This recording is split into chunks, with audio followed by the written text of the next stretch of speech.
Assalamualaikum warahmatullahi wabarakatuh. Waalaikumsalam warahmatullahi wabarakatuh. Kita langsung aja Pak Guru ke berita yang sangat ramai ini, keributan-keributan antar ketua-ketua di negara Republik Indonesia ini. Oh, ketua.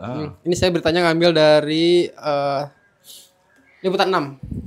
Sejumlah gubernur, mulai dari Gubernur Sumatera Utara Bobi Nasution, Gubernur Aceh Muzakir Manaf, Gubernur Jawa Tengah Ahmad Lutfi, serta sejumlah gubernur lain yang tergabung dalam Asosiasi Pemerintah Provinsi Seluruh Indonesia atau APPSI bertemu dengan Menteri Keuangan Purbaya Yudi Sadewa. Mereka menumpahkan keluh kesah soal pemotongan anggaran transfer ke daerah atau TKD dan dana bagi hasil atau DBH. Di mana TKD dalam anggaran pendapatan dan belanja negara 2026 menurun tajam dan berdampak pada belanja daerah. Pemotongan dana transfer daerah sebelumnya dilakukan. Jadi sekarang para kepala daerah ngegeruduk ke Menteri Keuangan. Betul. Karena tunjangan daerah TKD dipotong. Pertama, saya ingin jelaskan ya bahwa berarti prediksi saya benar. Kemarin kan dianggap sebagai teori konspirasi. Saya tuh bilang bahwa gubernur itu akan diserang habis-habisan karena apa? Karena dalam waktu singkat Indonesia tuh harus bayar utang 800T. Jatuh temponya di satu sisi. Dan di sisi lain adalah bahwa kita tuh melakukan efisiensi demi makan bergizi gratis yang beracun itu. Nah, kadang beracun. Ya, kadang. Oh, harus ini ya. Ya, kadang beracun. Nah, karena itu maka tunjangan untuk daerah itu pasti dipotong demi untuk sini situ.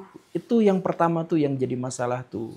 Jadi pasti digoyang itu Menteri Keuangan itu yang pertama. Kemudian yang kedua, nah ada masalah berikutnya. Walaupun menterinya adalah Pak Purbaya, tapi Pak Purbaya itu diangkatnya kapan? Baru sebulan nggak sih dia? Sebulan, baru sebulan. Nah, artinya apa? Yang bikin perencanaan anggaran keuangan Indonesia itu adalah Ibu Sri Mulyani. Termasuk kebijakan untuk motongin anggaran TKD untuk daerah-daerah itu juga adalah Ibu Sri Mulyani. Jadi Pak Purbaya itu hanya, ya dia nggak kebagian nyusunnya, dia kebagian melaksanakan itu. Nah, jadi sekarang muncul ada keributan-keributan soal itu. Nah, dalam prediksi saya ini, yang kemarin itu, kalau ini tidak bisa selesai masalahnya, maka kepala-kepala daerah itu akan melakukan efisiensi juga di daerah masing-masing. Betul. Di antaranya adalah dengan memotong berbagai anggaran, tunjangan, plus bakal naikin pajak daerah atau retribusi.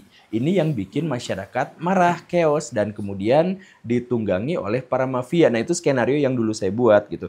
Maksud saya adalah saya bukan berharap atau bukan akan mengatakan pasti seperti itu. Ini skenario ini akan berjalan kalau Pak Purbaya gagal untuk menyelesaikan masalah ini. Gitu. Kalau gagal, ya kita berharap beliau itu bisa untuk menyelesaikan masalah. Dengan gayanya yang santai, dia menyatakan bahwa menganggap protes para gubernur itu hal yang wajar pertama. Yang kedua, ia meminta agar pemerintah daerah ya udah memperbaiki kinerja belanjanya saja. Nah, ini juga penting ya. Jadi sebenarnya pemerintah Indonesia itu masih punya masalah dalam hal anggaran dari setiap daerah itu harus habis. Harus habis. Nah, itu tuh sampai ada aturannya. Bahkan daerah yang habisnya paling cepat anggarannya itu dapat hadiah. Sebaliknya penyerapan anggaran gitu ya. Sebaliknya kalau penyerapan anggarannya tidak berhasil, itu justru malah anggaran berikutnya tuh kayak akan dipotong. Tahun depannya menyesuaikan gitu dengan anggaran yang ini. Iya. Nah, masalahnya tuh apa? Masalahnya daerah-daerah itu tuh dipimpin oleh birokrat dan orang-orang yang sebagiannya tidak becus dalam mengelola uang. Jadi anggaran tuh banyak kejadian nih, anggaran, sok Baraya juga pasti ngerasain. Banyak anggaran yang jalan sudah mulus. Biarin anggaran cepat habis, dimulusin lagi, ditambah lagi gitu. Atau akhir tahun tuh kayak ini proyek banyak banget nih. Iya. Dan akhir tahun itu hotel-hotel penuh sama pejabat.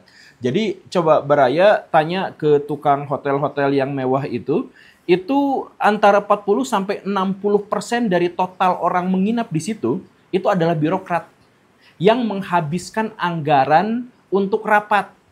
Harus sefoya-foya sepoya-poyanya gitu untuk di situ. Nah, ini kejadian dulu pas Ahok gitu yang memimpin Jakarta, itu penyerapan anggaran itu cuma 60% karena Ahok tuh pengen efisien. Dan itu tuh si Ahoknya yang dimarahin sama Kementerian Dalam Negeri seingat saya dulu kalau nggak salah gitu ya, tapi nanti silakan cross check lagi. Nah, karena pokoknya mau bagaimanapun harus habis, mau untuk anggaran nggak jelas pun harus habis gitu. Nah, inilah yang biasa sama orang-orang di daerah tuh kayak gitu. Jadi ATK 1 miliar gitu. Tunjangan obat 56 miliar. Lem Aibon dulu lem Aibon, tunjangan ke luar negeri. Jadi digede-gedein kayak gitu. Nah, Pak Purbaya dan sebenarnya sejak pemerintahan sebelumnya itu usul gimana kalau mereka juga melakukan efisiensi. Tapi karena korupsinya udah gila, apa-apanya tuh udah gila di daerah tuh. Jadi ini tuh sulit. Jadi sebenarnya bisa aja sih kalau misalkan tunjangan daerah dipotong, tapi kemudian daerah melakukan efisiensi dan kemudian sebaliknya daerah itu nyari penghasilan sendiri, itu sebenarnya itu bisa. Kalau misalkan hitung-hitungan gitu ya, kalkulasi itu bisa. Ya bahkan di kebijakan yang hampir sama dengan keramaian ini, jadi KDM itu sempat ngeluarin wacana atau bukan anjuran, jadi ada iuran yang 1.000 sehari untuk ASN. Iya. Nah itu juga kan, tahu nggak itu? Jadi ASN disarankan untuk nyumbang 1.000 sehari gitu. Perelek lah kalau sekarang mah. Perelek. Nah, itu tuh bisa kan, maksudnya daerah tuh Pak Purbaya juga merespon kebijakan ini dengan mengatakan bahwa ya itu sih bukan kewenangan pusat, tapi kalau misalkan warganya tidak bermasalah ya sah-sah aja gitu. Sebenarnya sumbangan-sumbangan seperti itu juga adalah hal yang lumrah ya di zaman dulu dari kita juga. Dan sekarang juga masih kok. Iya, sekarang juga masih. Cuman ini mah gara-gara yang mengeluarkannya adalah gubernur gitu, dan ini menjadi, walaupun ini juga judulnya masih anjuran gitunya. Ya betul, anjuran masih. Nah, anjuran cuman ya kalau orang besar yang ngomong menjadi kontroversi. Padahal sebenarnya kita juga sering sih kayak gitu dan ya di instansi-instansi itu kalau misalkan ya suka ada yuk kita udunan nanti kalau buat kas, kalau ada yang sakit atau ada yang ya kena musibah kita bagi, itu hal di antara PNS itu biasa sebenarnya, hal-hal yang pungutan-pungutan kayak gitu tuh. Ya cuman karena itu gubernur mungkin ya, jadi dipaseain. Tapi ini ngomong-ngomong soal Pak Purbaya, di hari pertama atau kedua yang dia dalam tanda kutip, kan dia tuh sempat mengatakan bahwa yang komplain tuh orang-orang yang susah atau apa gitu, yang hari pertama yang dia orang tidak terbiasa. Tapi di akhir-akhir ini tuh rakyat tuh kayak pro banget ke dia, dan banyak pejabat-pejabat yang akhirnya tuh kesenggol sendiri sama dia gitu. Salah satunya yang terbaru tuh kan Bahlil yang mengatakan bahwa Purbaya salah baca data perihal LPG 3 kg. Jadi menurut dia bahwa harga ekonomi LPG 3 kg itu kan 42.000. Sementara harga jual ke masyarakatnya tuh 12.000. Jadi si pemerintah tuh per tabung tuh mensubsidi 30.000 yang menurut dia juga nggak efektif, karena toh faktanya di masyarakat juga harganya mah 20.000 juga. Jadi si subsidinya tuh tidak tepat sasaran gitu. Enggak, seluruh yang berhubungan dengan LPG itu nggak tepat sasaran. Coba cek lagi nya. LPG itu nggak dibikin di Indonesia dan nggak ada di Indonesia. Jadi kita tuh harus impor. Yang bukan isinya, yang ada di Indonesia itu LNG yang ada di Indonesia tuh. Harusnya sejak awal kebijakan kita pergantian dari minyak itu ke LNG. Tapi gara-gara ada mafia yang ukuran badannya itu nggak terlalu besar, yang itu tuh. Saya sebut jangan ya? Jangan. Disebutnya nanti di acara. Iya, jadi harus LPG gitu. Nah ini juga, jadi sejak awal sebenarnya LPG itu adalah ya ada campur tangan yang kuat banget juga dari mafia gitu. Cuman kita tuh nggak bisa melepas ketergantungan kita kepada mafia, karena mereka tuh bisa kerja gitu. Jadi pemerintah tuh harus kerja sama dengan mafia karena cuma mereka yang bisa kerja gitu. Kalau orang-orang birokrat tuh harus ada pungli dulu gitu. Nah tapi balik lagi, Kalau soal salah baca dan lain-lain, kita juga nggak tahu itu dua menteri yang punya kekuasaan dan punya data soal itu gitu ya. Dan saya pikir juga nggak terlalu penting, itu hanya drama-drama yang dikembangkan oleh media aja. Kan misalkan ya salah baca data, ya sebenarnya bisa selesai di antara mereka ngobrol berdua karena mereka sama-sama menteri di kantor ngobrol gitu, ya selesai kan. Tapi kenapa juga harus diformat masuk ke dalam media gitu ya? Itu kan ada buzzernya. Jadi saya mohon maaf, Pak Purbaya memang ahli, memang jago, memang ya, kompeten. Tetapi beliau tuh ada buzzernya. Makanya sejujurnya Baraya kalau misalkan cek ya, cross check. Baraya yang nggak suka nonton Pak Purbaya pun di akhir-akhir ini tuh jadi sering nggak lagi nyari gitu, tapi jadi ada Purbaya lagi di TikTok, ada Purbaya lagi di apa, mau nongol aja terus karena buzzernya kuat sekali Baraya. Nah inilah yang akhirnya bikin berita-berita yang sebenarnya nggak penting-penting amat untuk kita bicarakan. Apa pentingnya Bahlil sama Pak Purbaya berantem soal data? Gitu. Itu kan urusan para menteri yang diselesaikannya di dalam ruangan mereka sendiri gitu. Nggak ada relevansinya dengan kita, tapi kan ini demi buzzer, demi mengangkat orang yang terkenal dan menjatuhkan orang yang emang nggak kompeten gitu. Apalagi ya. Bahlil emang disebelin kan dari beberapa waktu ke belakang. Ya, Pak Bahlil itu kan punya ini ya, punya karya ilmiah di UI ya, yang ternyata ditunda. Jadi perdebatan itu dan menteri-menteri dan sebagainya itu sebagian memang relevan untuk jadi konsumsi publik, tetapi sebagian yang lain tuh sebenarnya hanya untuk cari ini aja, cari sensasi dan membiayai media agar mereka bisa bertahan di tengah industri yang sekarang terdisrupsi.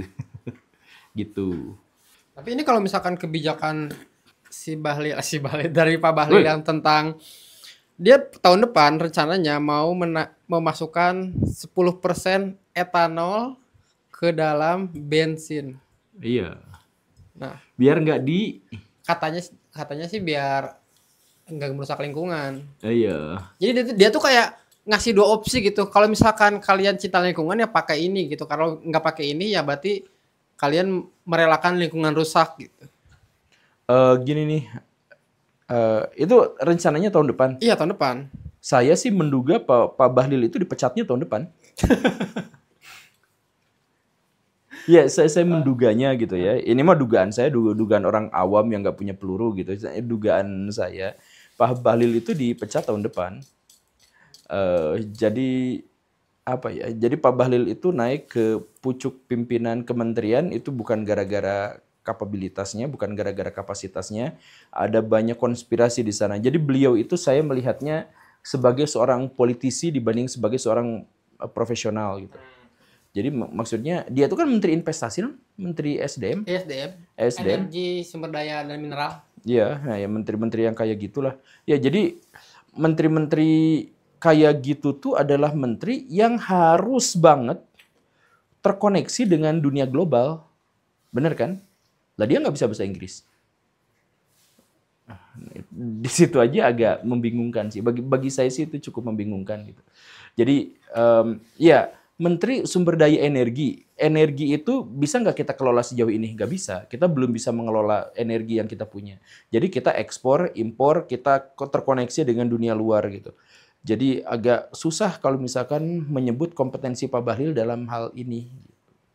Dia tuh politisi partai apa sih? Golkar ya? Iya, dan masuk jadi ketua Golkarnya itu juga dengan ada banyak konspirasi di belakangnya soal pengancaman lah, soal bahwa beliau itu sumpah setianya kepada Pak Joko lah dan lain sebagainya. Banyak sekali teori-teori konspirasi soal itu.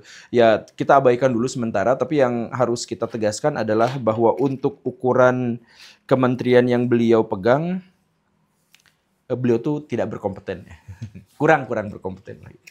Begitu, maaf Pak Bahlil. Nah, dan sering bikin rakyat gerah. Iya. Sampai rakyat tuh ngatain dia goblin. Ada dia kayak meme-meme yang di Afrika tuh, orang-orang Afrika.